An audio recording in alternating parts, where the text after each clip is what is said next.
Okay, here we're going to run through metatarsal open reduction internal fixation type surgery. So if you have a metatarsal fracture that requires surgery, this is for you. What type of metatarsal fracture requires surgery? Let me show you a little bit on an x-ray, kind of what we look at. So the metatarsals are the bones that exist behind the toes. We have 5 of them.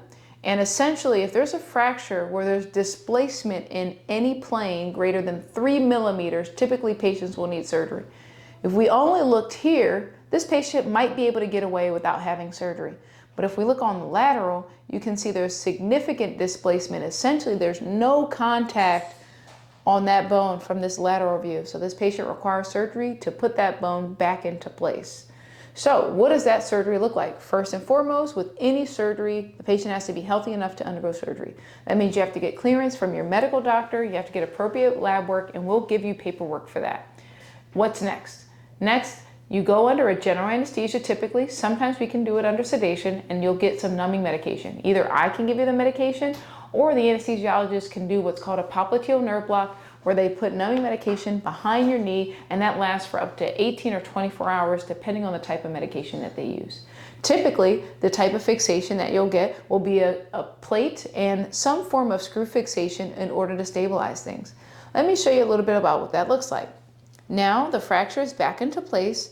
This patient has a plate on the top, and if we look at that side view, now we can see that there is no longer any shifting on the top. Everything is nice and in line, and that plate is holding things together. So what do things look like for you when you wake up from surgery? When you wake up from surgery, you'll have a splint on. That means it's essentially a hard cast on the back, and it's soft around the sides, and that allows for some soft tissue swelling. Because there's a plate on the top side, these are actually very, very stable. I'll typically have patients come in at about 2 weeks out. In that interim time from surgery to the 2-week post-op visit, you have to keep your foot completely dry. That means not getting it wet at all, not changing the dressing, but keeping it completely dry and using what's either called a cast bag or a shower bag to put over top of the splint so you don't get your incision wet. I typically see you at 2 weeks out, and I'll take out the stitches. At that point in time, as long as the x-rays look good, I'll let people go ahead and start to weight bear in a boot. That means you can go ahead and start to put weight, and I'll usually tell people to progress putting weight about 25, then 50%, then 75% of weight over the course of about 5 to 7 days. After that, as long as x-rays look good, somewhere around 6 and typically 8 weeks out, patients can go from being in a boot to being in a regular shoe.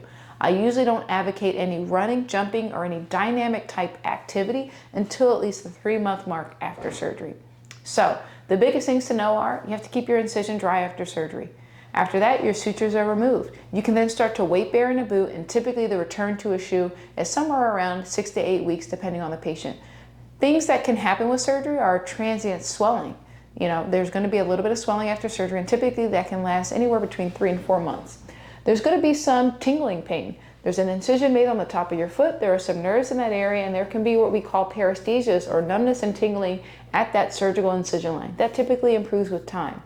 For the most part, it takes our bone about 6 to 8 weeks to heal, and so that explains the length of time that it requires you to be off your foot and to be immobilized, essentially in a boot, weight bearing in a controlled environment.